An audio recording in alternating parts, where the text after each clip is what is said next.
Welcome to our channel. Video నచ్చితే like చేసి subscribe చూడండి. మీరు ఏం విన్నారో ఏం తెలుసుకున్నారో నాకు తెలియదు. మీ ఉద్యోగాలు ఓడకుండా ఉండాలన్నా, మీ ప్రాణాలు పోకుండా ఆపాలన్నా మర్యాదగా అన్నీ మర్చిపోయి ఇక్కడి నుంచి వెళ్ళిపోండి. మీరు ఏమేం చేసి నేను ఇంత పైకి ఎదిగానో మీరు అంచనా కూడా వేయలేరు. నా అనుభవం అంత లేదు మీ వయసు అని ప్రసాద్ అంటాడు. మీరు అన్యాయంగా ఎక్కిన ప్రతి మెట్టుని దింపే అందరికీ మీ నిజస్వరూపం ఏదో చూపిస్తాను, మీరు దిగులు పడకండి అని జేడి అంటుంది. మీరు మాటలతో వచ్చేస్తే మీ మర్యాద పోకుండా తీసుకువెళ్తాను అని జేడి అంటుంటుంది. లేదంటే ఎలా తీసుకువెళ్ళాలో నాకు బాగా తెలుసు అని కేడి అంటుంటాడు. అంటూ సత్యప్రసాద్ కేడి కాలర్ పట్టుకొని చంపేస్తాను, ఏమనుకుంటున్నావు ఈ సత్యప్రసాద్ అంటే అని అంటుంటాడు. ఇక జేడి సత్యప్రసాద్ చేపట్టుకొని వెనక్కి లాగి కోపంగా చూస్తూ ఉంటుంది. అందరూ కూడా షాక్ అయి చూస్తూ ఉంటారు.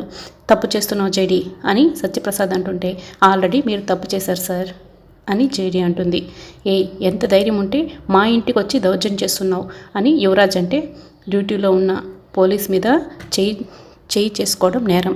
ఇప్పుడే స్టేషన్ నుంచి బయటకు వచ్చావు, పిచ్చి పిచ్చి వేషాలు వేస్తే మళ్ళీ లోపలికి వస్తే ఎవ్వరు చెప్పినా ఇంకోసారి వినం అని కేడి అంటుంటాడు.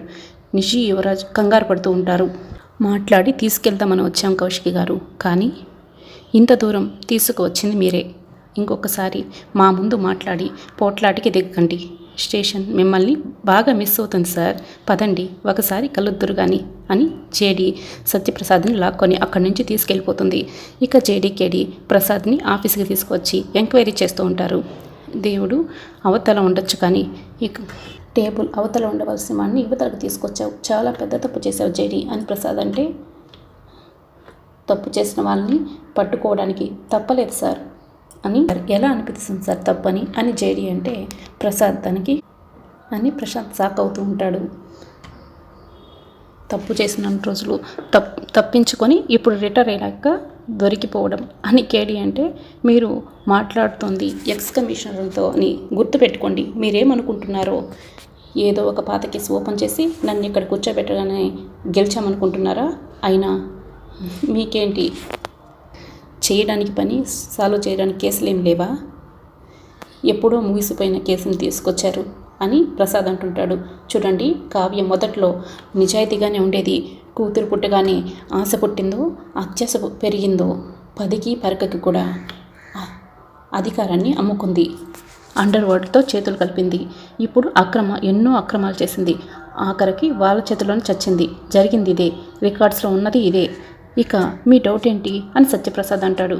ఇక జేడి కోపంగా రగిలిపోతూ సత్యప్రసాద్ కాలర్ పట్టుకొని చంపేస్తా, ఇంకొకసారి కావ్య గారి గురించి తప్పుగా మాట్లాడితే చంపేస్తా. సత్యప్రసాద్ గారు, నాకు కావాల్సింది మీరు ప్రపంచానికి చెప్పిన అబద్ధం కాదు, ప్రపంచం తెలుసుకోవాల్సిన నిజం అని. అది దొరికే వరకు మిమ్మల్ని, ఈ కేసుని నేను వదలను అని జేడి అంటే, కావ్య గారు చనిపోయిన రోజు అక్కడ ఏం జరిగింది, ఎలా చనిపోయారు అని కేడి అడుగుతాడు. కానీ కావ్య గారి మర్డర్ జరిగిన రోజు డ్యూటీలో ఉన్న ఎస్ఐ గారు ఇచ్చిన స్టేట్మెంటు, మీరు ప్రపంచానికి ఇచ్చిన స్టేట్మెంట్లో అక్కడికి వెళ్ళేసరికి కావ్య గారు చనిపోయారని చెప్పారు. కానీ ఆయన ఏంటి, కావ్య గారు అర్జెంటుగా మిమ్మల్ని కలవడానికి బయలుదేరి వచ్చారని చెప్పారు అని జేడి నిలదీస్తుంటుంది. సత్యప్రసాద్కి కంగారుగా చెమటలు పడుతూ ఉంటాయి.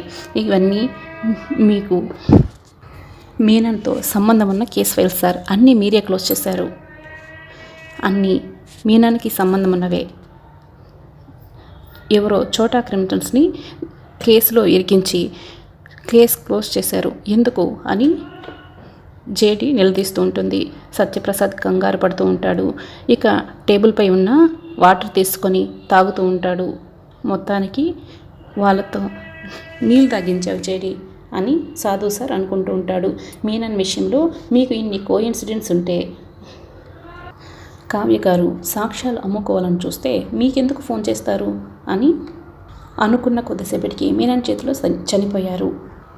మీనానికి కావాల్సిన ఫైల్, కావ్య గారు వాళ్ళన్న ప్రాణాలు ఇచ్చేనా కాపాడుకోవాలనుకున్న ఫైల్, డబ్బుకి మీరు తీర్చిదిద్దిన మోస్ట్ సిన్సియర్ ఆఫీసర్ కూడా చంపేలా చేసిన రెడ్ ఫైల్ ఎక్కడుంది ప్రసాద్ గారు అని జేడి అడుగుతుంటుంది. అసలు వీరెవరు అని ప్రసాద్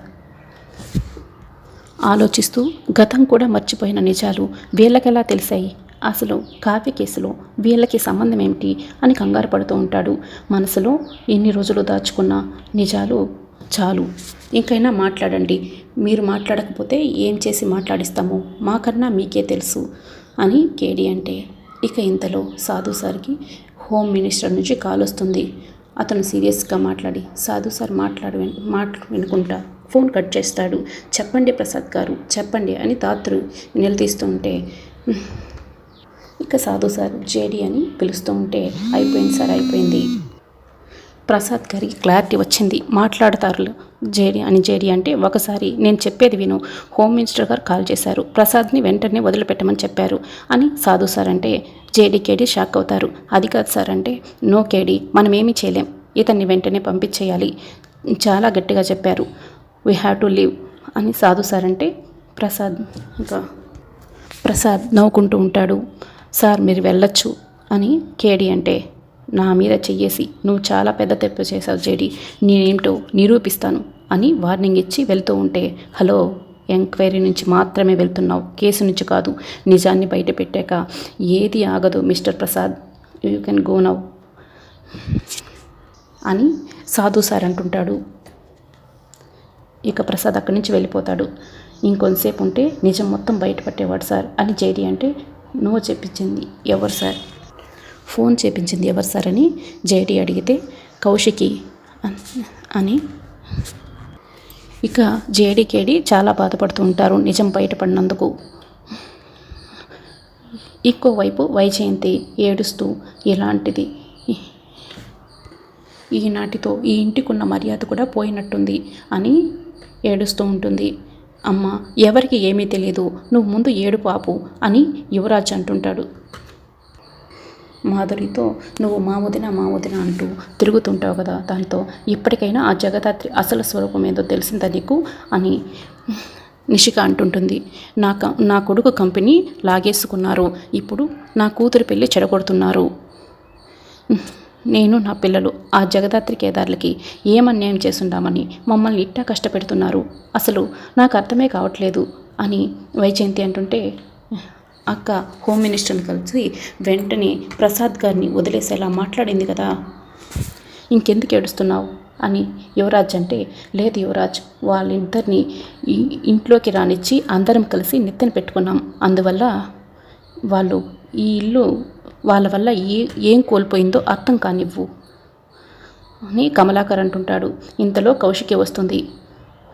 అమ్మ కౌశికి, ఏమైంది, ప్రసాద్ని వదిలేశారా అని సుధాకర్ అంటే, బాబాయ్, హోమ్ మినిస్టర్ నా ముందరే కాల్ చేసి చెప్పారు, వెంటనే ప్రసాద్ అంకుల్ని వదిలేశారు అను కౌశికి అంటే, ఇదంతా ఆ జగదాత్రి వల్లనే, ఇంట్లో అందరూ సంతోషంగా ఉండగా ఇష్టం లేక ఇలా మన ఆనందాన్ని ఆవిరి చేయడానికి అమ్మ ఆధారాలని కేసు పెట్టింది అని నిషి అంటే, ఇవాళ ఆ అమ్మి ఇంటికి వస్తే అప్పుడు ఉంటుంది అని వైజయంతి అనగానే జగదాత్రి కేదార్లు వస్తారు.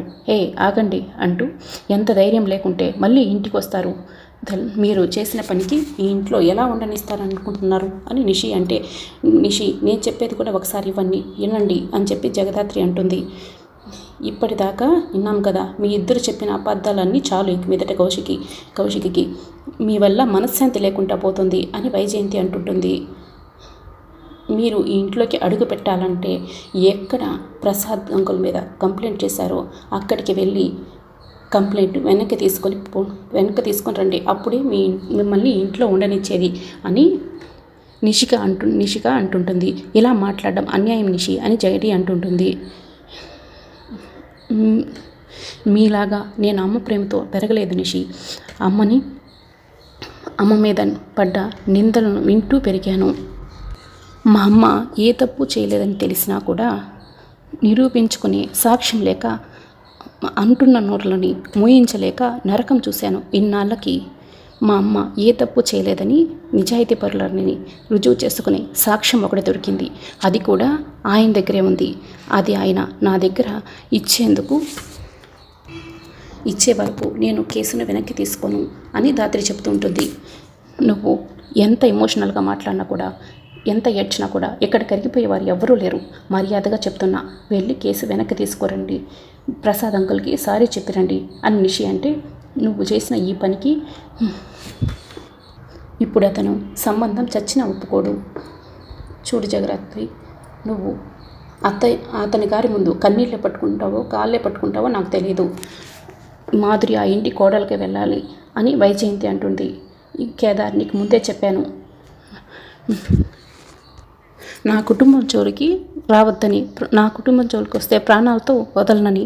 చెయ్యొద్దన్న పని మళ్ళీ చేస్తూనే ఉన్నావు. నన్ను రెచ్చగొడుతున్నావు. నాకు అసలే సహనం చాలా తక్కువ. నన్ను పరీక్షించొద్దు, వెళ్ళి చెప్పింది చేయండి అని యువరాజ్ అంటుంటాడు. సారీ యువరాజ్, ఎవరు ఎన్ని చెప్పినా మా అమ్మకి న్యాయం జరిగేంత వరకు నేను ఈ కేసుని వెనక్కి తీసుకోను అని ధాత్రి అంటుంది. నువ్వు మాటలతో చెప్తే అర్థం కాదే నిన్ను అని నిషి చేయి కొట్టుతూ ఉంటే, నిషిక అని సుధాకర్ గట్టిగా అరిచేసరికి నిషి ఆగిపోతుంది. ప్రతి చిన్న సమస్యకి చేసుకోవడం, గొడవ పడుతూ పోవడం, సమస్యలు పెరుగుతూ పోతాయి తప్ప ఎప్పటికీ తగ్గవు, సమాధానాలు దొరకవు అని సుధాకర్ అంటుంటాడు. అదేంటి మావయ్య, ఇది తప్పు చేసినా మీరు అలా మాట్లాడుతున్నారు అని నిషిక అంటూ ఉంటే, ఆయనకి వాళ్ళు చేసిన తప్పులు కనిపించవు అని వైజయంతి అంటుంటుంది. నా కూతురు పెళ్ళి ఆపాలని చూస్తున్న వాళ్ళు మంచివాళ్ళు. మనం వాళ్ళని ఆపాలని చూస్తే మనం చెడ్డవాళ్ళం అయిపోయాం. వాళ్ళ మీద మీకు అంత ప్రేమ ఉంటే వాళ్ళతోనే కలిసి ఉండండి అబ్బా, మేమంతా ఇప్పుడే ఇంట్లో నుంచి వెళ్ళిపోతాం అని. మర్యాద లేదు, మాట్లాడనివ్వరు, కూర్చున్నా తప్పే నిల్చున్నా తప్పే అని నిషి అంటుంది. నిషిక, అసలు గొడవ ఎక్కడ మొదలైంది, ఎక్కడికి వెళ్తుంది? నువ్వు మాట్లాడడం, పిన్ని అరవడం తప్పని బాబాయ్ అనలేదు కదా, కూర్చుని మాట్లాడితే సరిపోయేదానికి కొట్టుకునే వరకు ఎందుకు వెళ్తున్నారు అని కౌశికి అంటుంది. నా కూతురు బ్రతుకు నాశనం చేసిన వాళ్ళతో మేమెందుకు కూర్చుని మాట్లాడాలమ్మి అని వైజయంతి అంటుంటే, వాళ్ళు సమాధానం అంత ఖచ్చితంగా చెప్పేశాక ఇప్పుడు కూర్చుని మాట్లాడితే మాత్రం సమాధానం మారుతుందా అని కమలాకర్ అంటాడు. జగదాత్రి, నీ బాధ నేను అర్థం చేసుకోగలను, కానీ ఇది మాధురి జీవితానికి సంబంధించిన విషయం. నువ్వు ఇంకోసారి ఆలోచించు. మీ అమ్మ మీద పడ్డ నింద పోవడానికి వేరే మార్గం ఏమైనా ఉంటే చూద్దాం, నేను నీకు సహాయం చేస్తాను అని కౌశికి అంటే, 20 ఏళ్ళుగా నా ఎదురు చూపులకి నాకు దొరికిన సమాధానం, ఆ ఆధారం వదిన, ఇప్పుడు దాన్ని కూడా వదిలేసుకోవాలా? నాకేం చెప్పాలో కూడా తెలియటం లేదు అని ధాత్రి ఏడుస్తూ ఉంటుంది.